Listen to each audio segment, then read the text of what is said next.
ओम शांति। प्यारे रूहानी भाई बहनों, आज 13 अप्रैल 2026 के हम बाबा के अनमोल मधुर महावाक्य सुनेंगे। ओम शांति। आज की ये जो रूहानी चर्चा है ना, इसमें हम एक बहुत ही गहरे विरोधाभास को, मतलब एक ऐसे रहस्य को समझने वाले हैं जो सुनने में तो असंभव सा लगता है। जी बिल्कुल। और वो रहस्य यह है कि जो सर्वशक्तिमान शिव बाबा पूरी दुनिया को सभी बंधनों से मुक्त करते हैं, वो स्वयं एक अटल नियम के बंधन में कैसे बंधे हो सकते हैं। ये सचमुच बुद्धि को झकझोर देने वाला प्रश्न है ना? सर्वशक्तिमान और बंधन, ये दोनों शब्द एक साथ कैसे आ सकते हैं? इसी गहरे सत्य को समझने के लिए आइए हम कुछ पलों के लिए बाहरी दुनिया के शोर को भूल जाएं। सही कहा आपने। अपनी लौकिक उलझनों को किनारे रख दें और स्वयं को भ्रिकुटी के बीच चमकता हुआ एक दिव्य, शांत और अति सूक्ष्म ज्योतिर्बिंदु सितारा अनुभव करें। महसूस करें कि हम उस परम सत्य, उस मीठे बाबा के सामने बैठे हैं। जब हम इस आत्म अभिमानी स्थिति में टिकते हैं ना, तभी हमारी बुद्धि बाबा के उन गहरे इशारों को पकड़ पाती है। जी हाँ, क्योंकि हमारा वो मीठा पारलौकिक पिता हमें कोई किताबी ज्ञान नहीं दे रहा है। वो तो हमें सृष्टि के आदि, मध्य और अंत का पूरा ब्लूप्रिंट समझा रहा है। बिल्कुल। और उस ब्लूप्रिंट की पहली झलक ही आज के महावाक्यों के सार में छिपी है।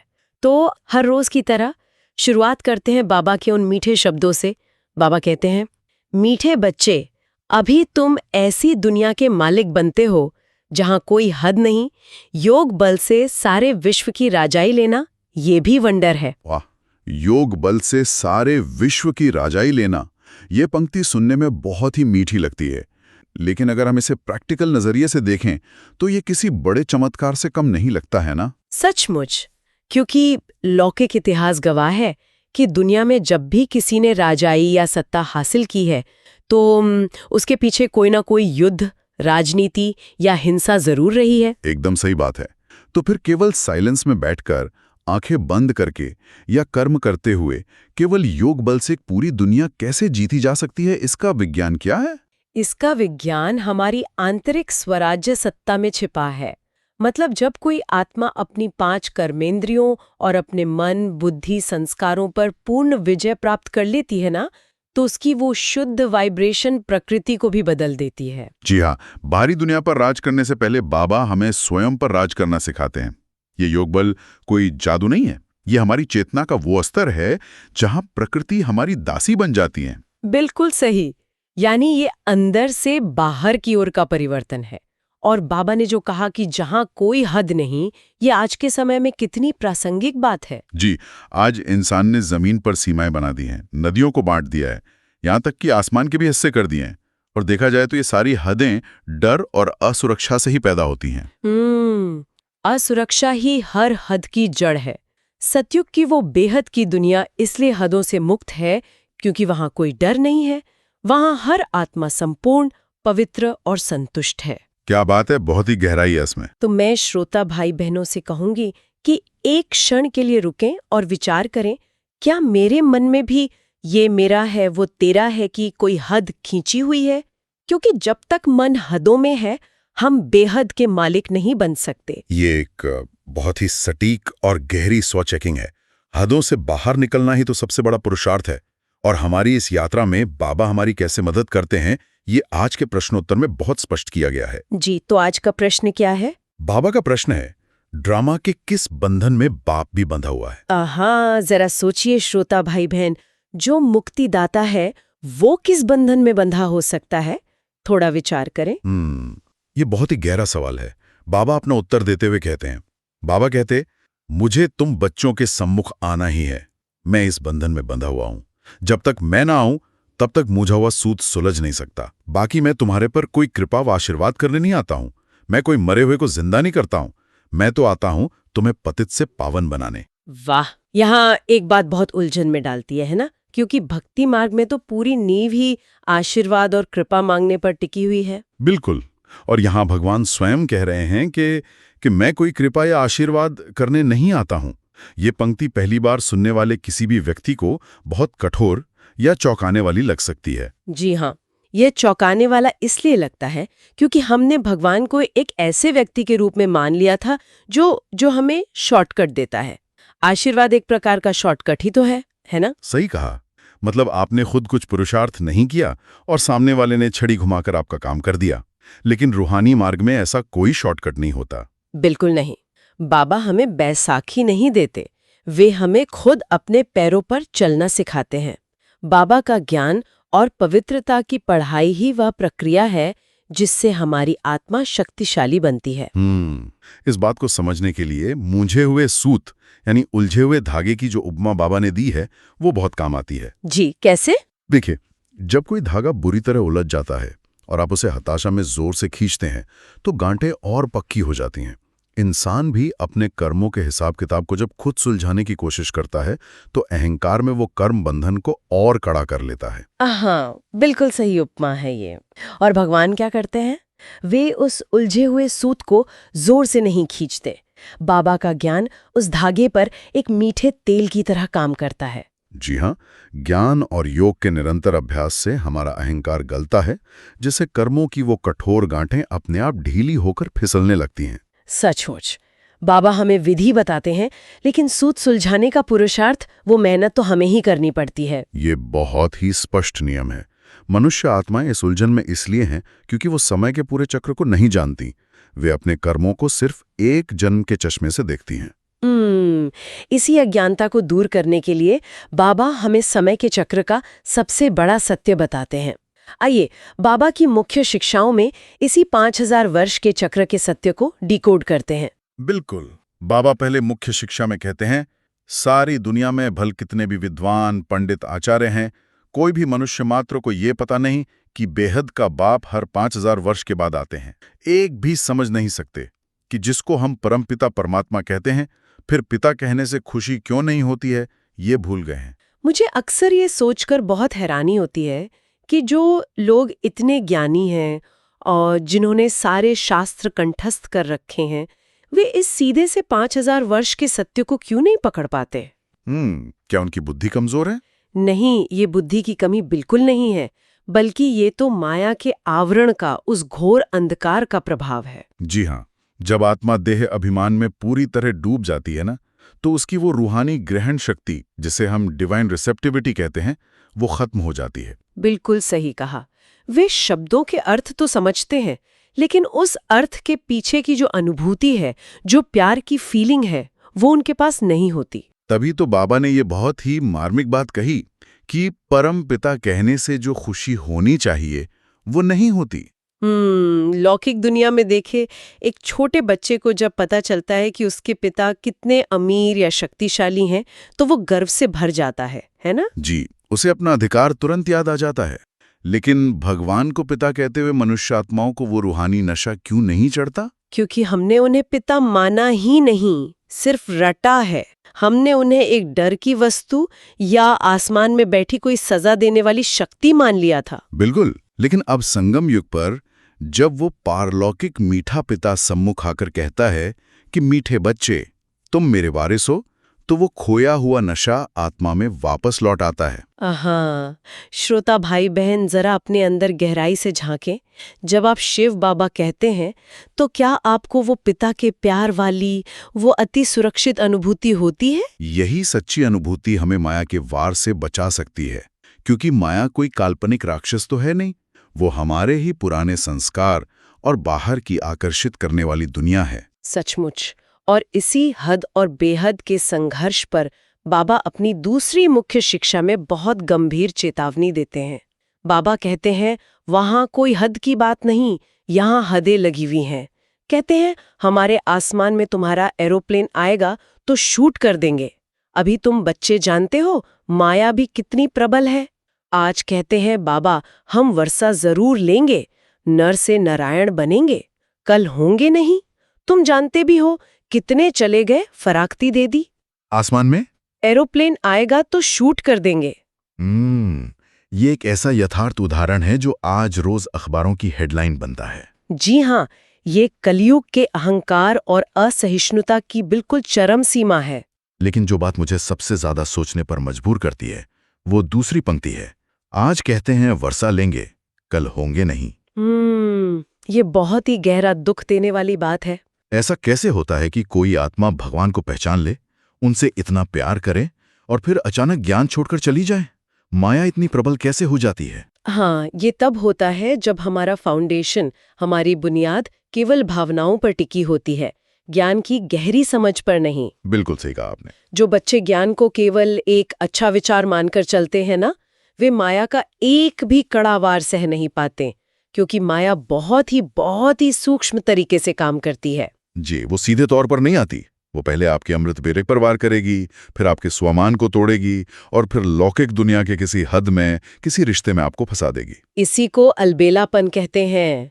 हम सोचते हैं कि चलो भगवान मिल गया, अब तो सब अपने आप हो जाएगा, लेकिन ऐसा नहीं है। बिल्कुल नहीं। ये नर से नारायण बनने की सबसे ऊंची पढ़ाई है। कोई साधारण स्कूल नहीं है। यहाँ हर श्वास में निरंतर अटेंशन चाहिए। और इसी अटेंशन को बनाए रखने के लिए बाबा हमें इस ड्रामा में हमारे असली पाठ की याद दिलाते हैं। हमारी तीसरी मुख्य शिक्षा इसी हार और जीत के खेल पर आधारित है। जी, बाबा कहते हैं, ड्रामा को तो समझना है ना। इसको कहा जाता है हार और जीत का खेल। तुम ब्राह्मणों का सबसे ऊंचते ऊंच पाठ है इस ड्रामा में। तुम सारे विश्व के मालिक बनते हो, बहुत सुख भोगते हो। यहाँ के सुख कागविष्टा समान है। आज लखपति है, दूसरे जन्म में क्या बनेंगे? यहाँ के सुख कागविष्टा समान है। कागविष्टा यानी कौमे की बीट। ये एक बहुत ही कठोर उपमा है कलयुगी सुखों के लिए, है ना? सचमुच। कुछ भाई बहनों को लग सकता है कि बाबा हमें दुनिया से पूरी तरह कट जाने या उदास होने को कह रहे हैं। तो क्या वैराग्य का अर्थ सब कुछ छोड़कर भाग जाना है? बिल्कुल नहीं। वैराग्य का अर्थ भाग जाना नहीं है, बल्कि वास्तविकता को पहचानना है। बाबा हमें उदास नहीं कर रहे हैं, बल्कि हमारी बुद्धि का विजन, हमारी दृष्टि को बड़ा कर रहे हैं। जी, बहुत सुंदर बात कही। जिस चीज को हम आज बहुत मूल्यवान मान रहे हैं ना, चाहे वो भौतिक पैसा हो, शोहरत हो या लौकिक रिश्ते हों, उन सब की एक्सपायरी डेट बहुत नजदीक आ चुकी है। और जब आपको पता चल जाए कि असली रूहानी हीरा आपके पास है, तो आप कांच के टुकड़ों यानी कागविष्टा समान सुखों के पीछे क्यों भागेंगे?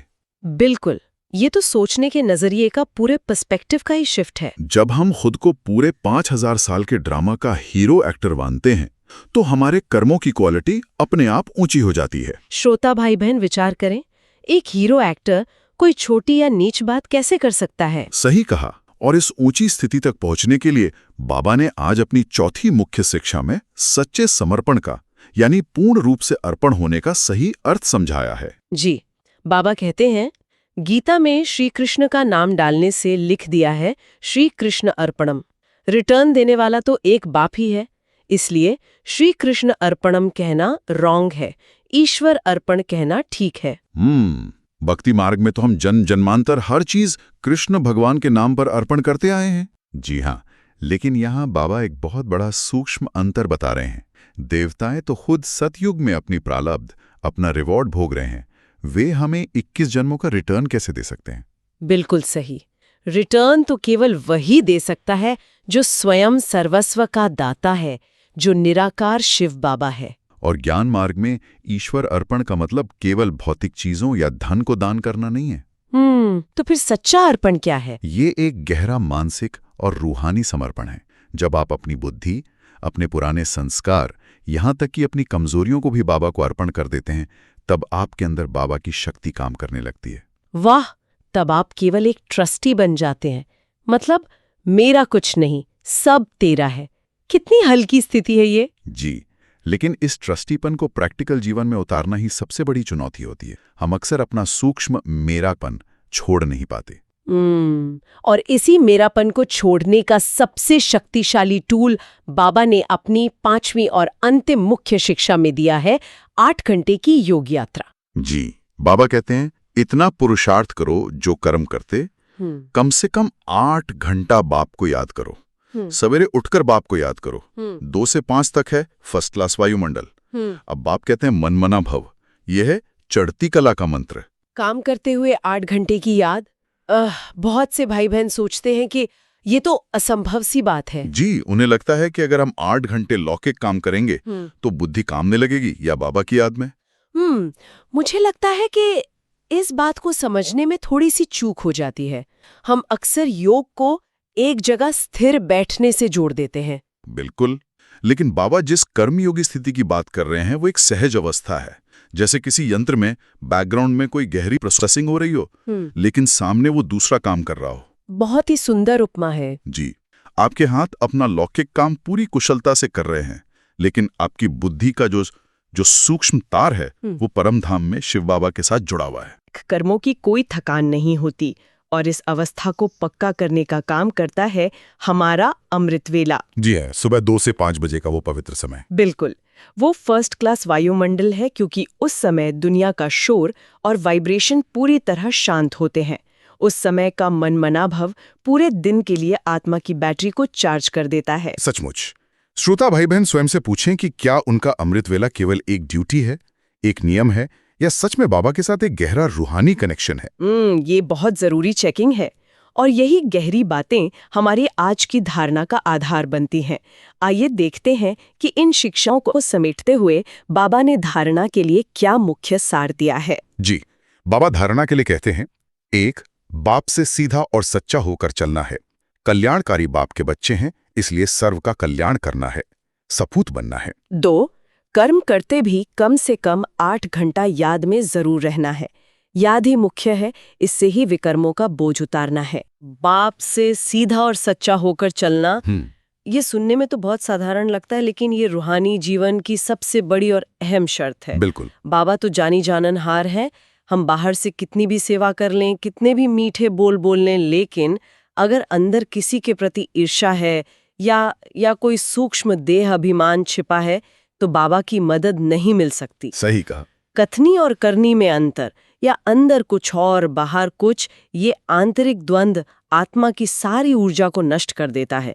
इसलिए सच्चाई और सफाई ही सबसे बड़ी शक्ति है। जी हाँ, और जो बाबा ने दूसरे बिंदु में कहा कि विकर्मों का बोझ उतारना है, ये 8 घंटे की निरंतर याद हमारे पिछले जन्मों के विकर्मों के भारीपन को भस्म करती है। हाँ, और इसे दैनिक जीवन में लाना बहुत आसान है। आप अपने लौकिक काम के बीच में हर घंटे 1 मिनट के लिए ब्रेक लेकर ट्रैफिक कंट्रोल का अभ्यास कर सकते हैं। बिल्कुल, ये कोई अलग से किया जाने वाला काम नहीं है, ये तो हमारे जीने का एक स्वाभाविक तरीका बन जाना चाहिए। जी, और जब हमारी ये धारणाएं पक्की होती है ना, तभी हम बाबा के रूहानी वरदान को पूरी तरह ग्रहण करने के पात्र बनते हैं। सच कहा आपने। आज बाबा ने एक बहुत ही शक्तिशाली और गहरा वरदान दिया है। तो आज बाबा का वरदान है, दाता बन हर सेकंड हर संकल्प में दान देने वाले उदार चित महादानी भाव। बाबा इसे और स्पष्ट करते हुए कहते हैं, आप दाता के बच्चे लेने वाले नहीं, लेकिन देने वाले हो। हर सेकंड हर संकल्प में देना है। जब ऐसे दाता बन जाएंगे तब कहेंगे उदारचित महादानी। ऐसे महादानी बनने से महान शक्ति की प्राप्ति स्वतः होती है, लेकिन देने के लिए स्वयं का भंडारा भरपूर चाहिए। जो लेना था वो सब कुछ ले लिया, बाकी रह गया देना, तो देते जाओ, देने से और भी भंडारा भरता जाएगा। यह एक और अद्भुत रहस्य है बाबा के ज्ञान का, क्योंकि भौतिक दुनिया का नियम तो ये कहता है कि अगर आप कोई चीज किसी को देंगे तो आपके पास वो चीज कम हो जाएगी। जी हाँ, बिल्कुल। लेकिन रूहानी दुनिया का नियम बिल्कुल उल्टा है। बाबा कह रहे हैं कि देने से भंडारा भरता जाएगा। ये विज्ञान कैसे काम करता है? यह एक रूहानी ऊर्जा के स्रोत की तरह काम करता है। जब आप दूसरों को शांति, प्रेम या सुख का दान देते हैं ना, तो वो ईश्वरीय ऊर्जा पहले आपके अपने मन और शरीर से होकर गुजरती है। वाह, मतलब हम केवल एक माध्यम बन जाते हैं। जी, जितना ज्यादा आप इस ईश्वरीय ऊर्जा को प्रवाहित होने देते हैं, आपका अपना आंतरिक चैनल उतना ही साफ और शक्तिशाली हो जाता है। बिल्कुल।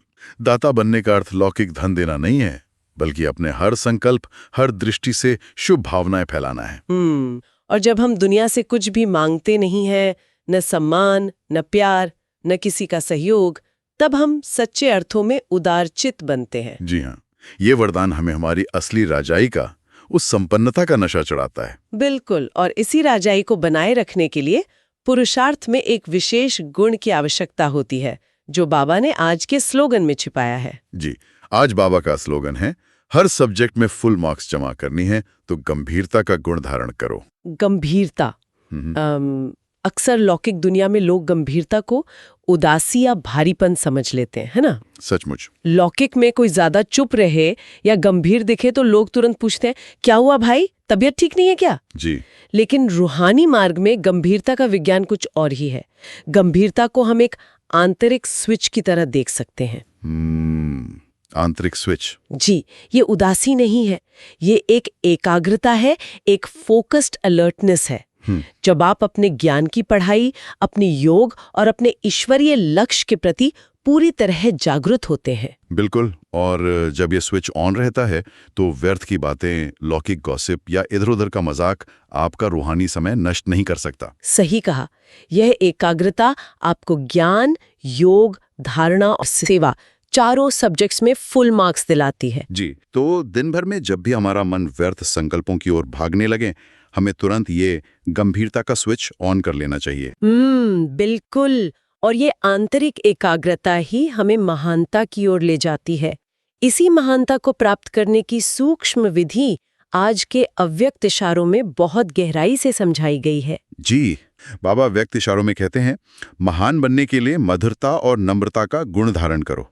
नम्रचित आत्मा सहज ही सुखदाता बन सकती है, लेकिन अभिमान नम्रचित बनने नहीं देता। नम्रचित नहीं तो सेवा हो नहीं सकती। सेवाधारी की विशेषता सदा नम्रचित, स्वयं झुका हुआ होगा, तब औरों को झुका सकेगा। जितना नम्रचित होंगे उतना निर्माण करेंगे। जहां निर्माणता होगी वहां रोब नहीं होगा, रूहानियत होगी। जैसे बाप कितना नम्रचित बनकर आते हैं, ऐसे फॉलो फादर। Follow father.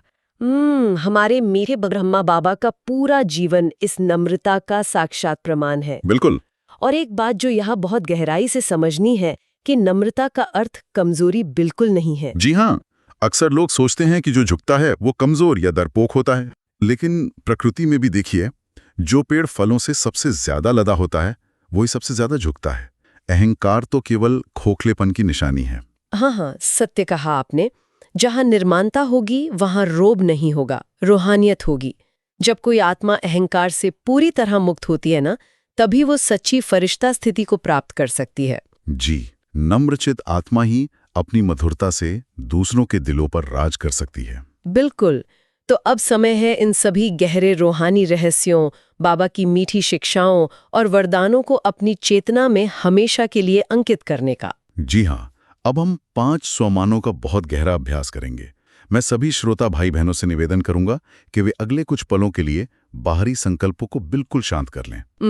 अपने मन को एकाग्र करें और इन स्वमानों की पवित्र ऊर्जा को अपने रोम रोम में महसूस करें। पहला स्वमान, मैं बेहद की राजाई की अधिकारी, मास्टर विश्व कल्याणकारी आत्मा हूँ। महसूस करें, मेरी चेतना सभी लौकिक हदों और बंधनों से पार जा चुकी है। मैं भ्रुकुटी में एक चमकता हुआ प्रकाश पुंज हूँ। अनुभव करें कि मुझसे शांति और पवित्रता की किरणें निकलकर इस पूरी दुनिया के कण-कण को पावन बना रही हैं। मेरा हर संकल्प विश्व कल्याण के लिए है। दूसरा स्वमान, मैं ईश्वर अर्पण सच्चे दिल वाली सपूत आत्मा हूँ। अनुभव करें, मेरा कोई लौकिक बोझ नहीं है। मैंने अपने मन, बुद्धि और पुराने संस्कारों को पूरी तरह शिव बाबा को सौंप दिया है। मैं केवल एक ट्रस्टी हूँ, बाबा का एक प्यारा सा यंत्र हूँ। इस रूहानी सच्चाई से मेरी आत्मा बहुत ही हल्कापन और आजादी अनुभव कर रही है। तीसरा स्वमान, मैं मनमना भव की स्थिति में रहने वाली निरंतर कर्मयोगी आत्मा हूँ। महसूस करें, मैं अपनी कर्मेंद्रियों से कर्म करते हुए भी एक सहज अवस्था में हूँ। मेरा आंतरिक कनेक्शन सीधे परमधाम में मीठे बाबा से जुड़ा हुआ है। ये 8 घंटे का योग बल मेरे चारों ओर एक दिव्य सुरक्षा कवच बना रहा है। मैं हर लौकिक परिस्थिति में न्यारी और बाबा की प्यारी हूँ। चौथा स्वयमान, मैं हर सेकंड, हर संकल्प से दान देने वाली उदारचित महादानी आत्मा हूँ। अनुभव करें, मैं दाता के बच्चे हूँ। मुझे इस लौकिक दुनिया से कुछ नहीं चाहिए। मेरा अपना रूहानी खजाना बाबा के प्यार से भरपूर है। मेरी दृष्टि से मेरे मस्तक से निरंतर सुख और शांति की किरणें बहकर प्यासी आत्माओं तक पहुंच रही हैं। मैं एक महादानी प्रकाश का फरिश्ता हूँ। पांचवां और अंतिम स्वमान, मैं ब्रह्मा बाप समान, नम्रचित और मधुरता के गुणों से संपन्न आत्मा हूँ। महसूस करें, मेरे अंदर रत्ती भर भी देह अभिमान नहीं है। मैं ईश्वरीय फलों से लदे हुए उस वृक्ष के समान हूँ जो सदा दूसरों के आगे प्यार से झुका रहता है। मेरे चेहरे से, मेरे नयनों से केवल रूहानियत छलक रही है। मैं ब्रह्मा बाप समान, संपूर्ण निर्माण और मधुर आत्मा हूँ। इन रूहानी स्वमानों के गहरे अभ्यास से आत्मा सचमुच एक अद्भुत शक्ति और अतीन्द्रिय सुख का अनुभव करती है। तो आज के इस गहरी रूहानी यात्रा के बाद आइए हम सब मिलकर आज की शिक्षाओं का सार अपनी बुद्धि में समेट लें। बिल्कुल सही। अगर हम आज की इस पूरी चर्चा का निचोड़ देखें तो आज बाबा ने हमें लौकिक हदों से निकालकर बेहद के आसमान में उड़ना सिखाया है। हमने गहराई से समझा कि कैसे शिव बाबा अपनी पढ़ाई के जरिए हमारे कर्मों की उलझी हुई गांठों को खोलते हैं और कैसे 8 घंटे की वो सहज कर्मयोगी याद हमारी स्थिति को अचल और अडोल बनाती है। हमने ये भी महसूस किया कि सच्चा समर्पण केवल वस्तुओं का नहीं बल्कि बुद्धि का होता है और एक महादानी आत्मा कैसे बिना कुछ मांगे केवल देने से ही अपने रूहानी खजाने को कई गुना बढ़ा लेती है। बिल्कुल सही। और प्यारे भाई बहनों, हमें पूरा विश्वास है कि आज की ये गहरी चर्चा आप सभी के पुरुषार्थ को एक नई ऊंचाई देगी। अगर आप हर रोज शिव बाबा के अनमोल महावाक्यों की ऐसी ही रूहानी गहराइयों में उतरना चाहते हैं तो हमारे साथ जरूर जुड़ें और सब्सक्राइब करें।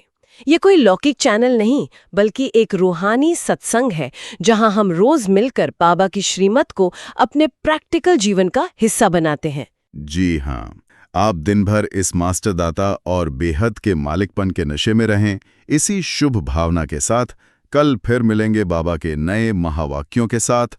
ओम शांति। अच्छा, ओम शांति।